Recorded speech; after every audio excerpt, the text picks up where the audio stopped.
কিভাবে মানে ডিজাইন করবে। আর্কিটেকচারের পাশাপাশি ওই যে টাস্ক ম্যানেজমেন্ট এর কথা টাস্ক চলে ম্যানেজমেন্ট আসে। যে আসলে এক্সাক্টলি আমরা চলে টাস্ক আসে। ম্যানেজমেন্ট করি কিনা, করতে পারছি আমি কিনা। রাইট টুলিং ম্যানেজ করছি হুম, কিনা, রাইট প্রসেস ফলো প্রসেস করছি ফলো কিনা। করছি কিনা। That's very important.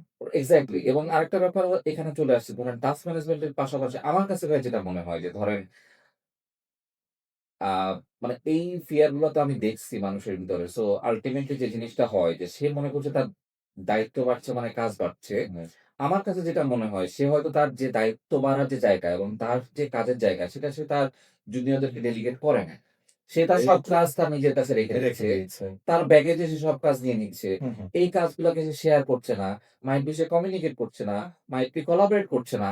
Might be সে তার যে কাজটা তার জন্য সবথেকে ইজিয়ার হুম, হুম। সেই কাজটাকেও সে ডেলিগেট করছে না। রাইট যে কাজটা এক্সাক্টলি সে এভাবে করতেছে। হ্যাঁ, চোখ বন্ধ করে ফেলতে পারে সেটাও সে তার কাছে রেখে দিচ্ছে। রেখে দিয়েছে। কিন্তু যখন আপনি গ্রোথ প্ল্যান এ থাকবেন, হুম, তখন তো কন্টিনিউয়াসলি আপনাকে আসলে চ্যালেঞ্জের ভিতর দিয়ে যেতে হবে। Of so course.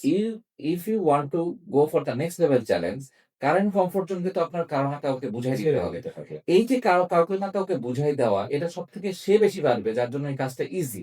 রাইট, এবং এই কারণে সে আসলে এইটাকে আসলে আমরা বলছি delegation. Right. That's very simple idea যে এক্সাক্টলি। আমি আমার কাজ যদি আরেকজনকে প্রপারলি বুঝাই দিতে পারি এবং সেটা সে প্রপারলি ম্যানেজ করতেছে কিনা সেটা আমি সুপারভাইজ করতে পারি। Hmm, then I am in a leadership position. Hmm.